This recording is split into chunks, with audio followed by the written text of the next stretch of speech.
Horas untuk semuanya. Kali ini kita bahas dulu kelompok marga dari salah satu orang Batak, itu marga Tambun dan Tambunan. Dan sosok figur yang pertama atau ancestor mereka adalah Raja Tambun. Raja Tambun sendiri itu adalah anak dari Silai Sabungan dan istrinya Similing-Iling. Dan Silai Sabungan ini adalah anak dari Tuan Sorba di Banua atau Naiswanon, dan Similing-Iling adalah boru dari Raja Mangarerak atau saudara perempuan dari Raja Manurung, dan ibunya adalah si boru Tahot, boru dari Datu Tala di Babana, dan Datu Tala di Baba ini adalah keturunan dari Raja Borbor. Jadi konon ceritanya bahwa Similing-Iling itu sudah dipinang oleh satu sosok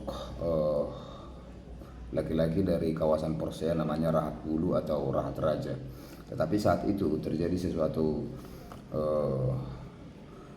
penyakit terhadap si Miling-Iling, dan Raja Mangarerak itu sangat kebingungan bagaimana cara mengobati daripada putrinya itu sendiri, karena dia sendiri tidak bisa mengobati putrinya. Nah, dia membuat suatu sayembara bahwa bagi siapapun yang dapat menyembuhkan putrinya, maka apapun permintaan, harta, kerbau, emas, tanah akan diberikan terhadap orang yang mampu menyembuhkan putrinya itu, yaitu si Miling-Iling. Dan saat itu seluruh dari penjuru di sana Walu datang berbondong-bondong untuk menyembuhkan atau mencoba mengobati penyakit si Miling-Iling demi daripada harta atau hadiah yang diberikan Raja Mangarerak. Tapi tak satu pun itu mereka dapat menyembuhkan, termasuk Rahat Bulu atau Rahat Raja itu sendiri. Nah, yang kemudian kabar itu terdengar kepada telinga daripada satu sosok Datu Sabungan, dan dia itu lebih sering itu dia meruntuk pindah-pindah wilayah untuk menandingkan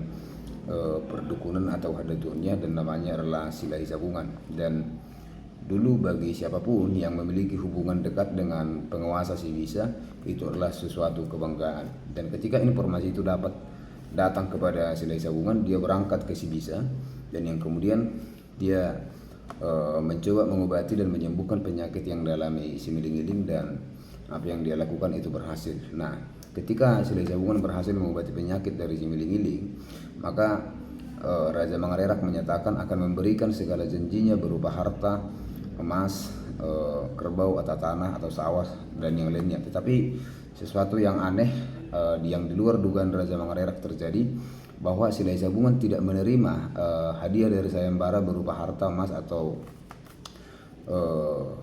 keber dan tanah atau yang lainnya, tetapi dia menyatakan bahwa sebagai hadiah dari upah yang dia lakukan adalah menikahi si Miling-Iling atau boru dari Raja Mangarerak. Perlu kita ketahui bahwa dari sudut pandang ini sendiri, Silai Sabungan melihat bahwa ada sesuatu yang memiliki yang dituju oleh Silai Sabungan, bagaimana sesuatu menjadi kebanggaan ketika menikah dengan boru dari penguasa Sibisa. Nah, kira-kira begitu. Nah, apapun yang terjadi, bahwa ketika itu sudah menjadi perkataan seorang raja, apapun yang diminta oleh yang menyembuhkan putrinya yaitu si Miling-Iling, maka akan dia kabulkan, dan permintaan Silai Sabungan untuk menikahi borunya yaitu si Miling-Iling harus dikabulkan. Nah, pernikahan itu pun terjadi, dan dari pernikahan itu lahirlah seorang laki-laki dan seorang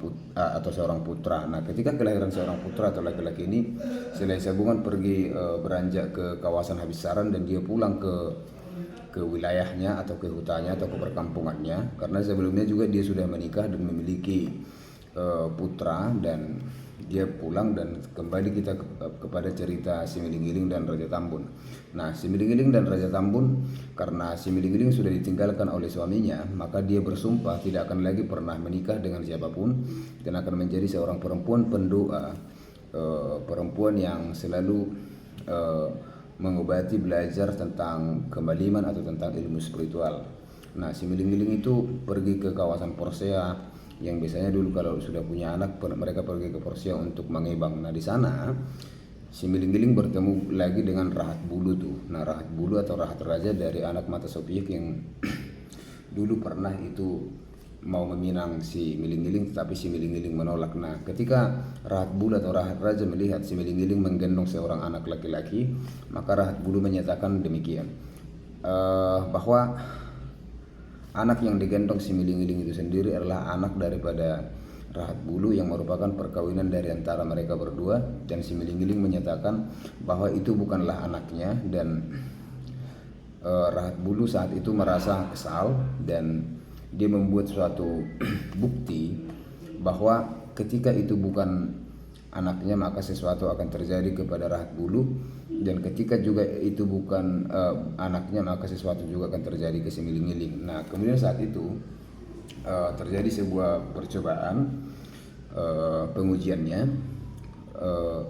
Diambil sebuah peti mayat, dan peti mayat itu dicoba dimasuki oleh si Miling-Giling dan anaknya si Tambun ini, dan yang kemudian tidak ada yang terjadi, bahkan mereka juga bisa keluar dari peti mayat itu. Dan kemudian giliran daripada Rahat Bulu atau Rahat Raja masuk ke peti mayat itu, kemudian ditutup, dan saat itu juga Rahat Bulu tidak bisa lagi keluar dari peti itu, dan peti itu dilemparkan ke Dolok si Manuk-Manuk, dan dia berubah menjadi pohon di sana. Dan semenjak itu sampai sekarang masih terdengar itu kabar dan atau cerita mistik yang berkembang dalam memori kolektif orang Sibisa bahkan Persea, bahwa ketika kita menuju Dolok si Manuk-Manuk dan ketika kita pulang sana dan kita pulang gatal-gatal atau ada semacam penyakit, berarti kita kena penyakit daripada Rahat Bulu. Nah, kita masuk ke turi-turian daripada si Raja Tambun. Nah, Raja Tambun ini menikah dengan boru daripada Raja Manurung, yaitu Pita Haomasan, yang anaknya itu ada si Tambun Mulia, ada Tambun Saribu, dan ada Tambun Marbun. Nah, kemudian dari Tambun Mulia ini ada Tambun Uluan, ada Tambun Holing, dan kemudian dari Tambun Holing ini ada Tuan Pagaraji, Raja Ujung Sungai, dan Datu Tambun Toba. Yang kemudian kita ambil dari Datu Tambun Toba itu ada Datu Gotam itu Lubapea, kemudian Opu Raja Barwara itu nanti Barwara, kemudian Marsingate itu ke Luban Gaul, kira-kira begitu. Nah, dari Tambun Saribu ini juga perlu ketahui bahwa cerita dari Tambun Saribu itu berhubungan erat juga dengan Manurung yang ada di kawasan Sibisa.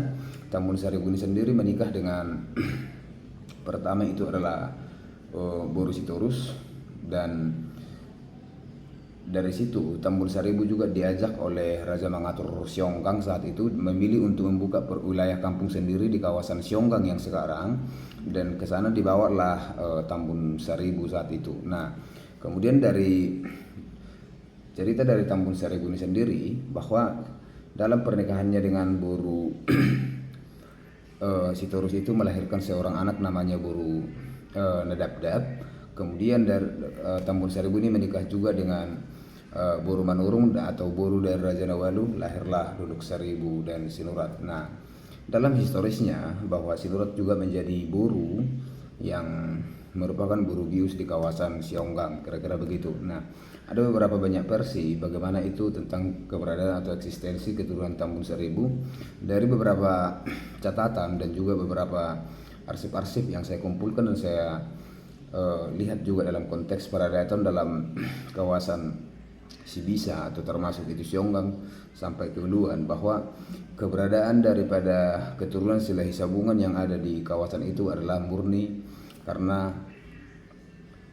leluhurnya yaitu Raja Tambun. Nah, kemudian kita masuk ke Tambun Marbun. Nah, Tambun Marbun ini saya baca itu menurut beberapa catatan, termasuk catatannya W.M. Hutagalung, kemudian dari Richard Sinaga, kemudian dari Batara Santi Tampunan, bahwa keturunan dari Tambun Marbun ini pergi ke Bakara dan dari sana naik ke Humbang. Disebutkan keturunan Tambun Marbun ini telah berbaur dengan keturunan Toba Marbun, anak Nepospos. Nah, mengingat Toba Marbun sekarang sudah terpecah menjadi 3 marga, yaitu Lubang Batu, Bajar Nahor, Lubang Gaul, dan perlu sebetulnya penelusuran lebih jauh.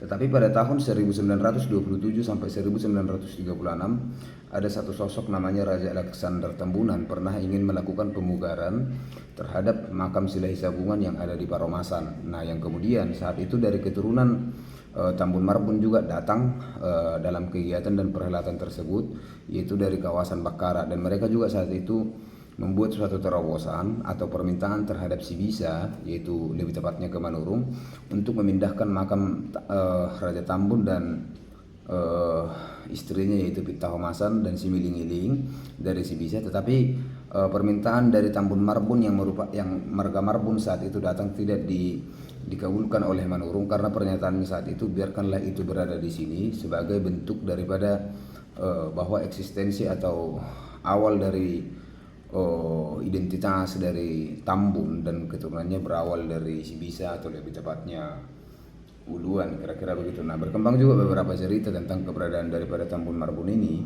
bahwa Tambun Marbun ini ada yang berangkat dari Lok Sanggul, kemudian mereka turun ke Barus. Nah, saat itu terjadi pertempuran atau perang Padri di era tahun 1800-an, dan mereka menyelamatkan diri dan mereka menumpang ke kapal pedagang saat itu, dan dari kapal pedagang itu mereka sebagian info yang saya cari turun di Pulau Rote lebih tepatnya. Nah, kita masuk ke era sekarang, bahwa keturunan dari seluruh Raja Tambun ini sudah menyebar ke seluruh dunia, dan saya bisa lihat bahwa satu-satunya daripada marga Batak yang pernah menempati jabatan strategis, bahkan 3 gubernur itu dalam orang Batak itu, marga Tambun lah atau Tambun lah yang pernah memegang pucuk kepemimpinan itu.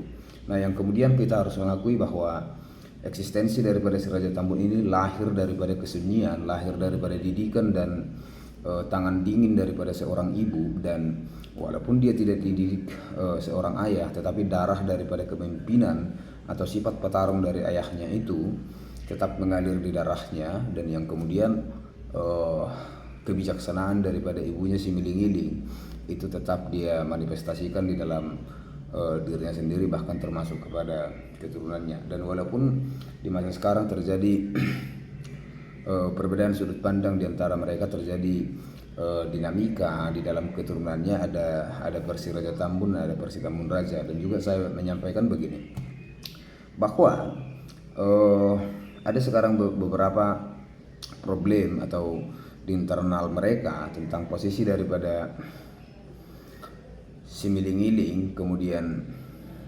keberadaan daripada makamnya, bahwa saya harus tegas menyampaikan juga, dan ini sudah terverifikasi, bahwa makam Raja Tambun dan Pita Homasan dan juga si Miling-Iling itu masih berada di Sibisa sebagai kearifan lokal, dan itu sudah terverifikasi dan sudah disampaikan waktu itu beberapa kali, yang walaupun sebelumnya pernah ada suatu kejadian yang merupakan kejadian itu seharusnya menjadi sesuatu pembelajaran bagi keturunan daripada Raja Tambun, bahwa adanya saat itu percobaan dalam mengambil atau memindahkan makam daripada si Miling-Iling, Raja Tambun dan Pita Homasan, tetapi itu digagalkan waktu itu.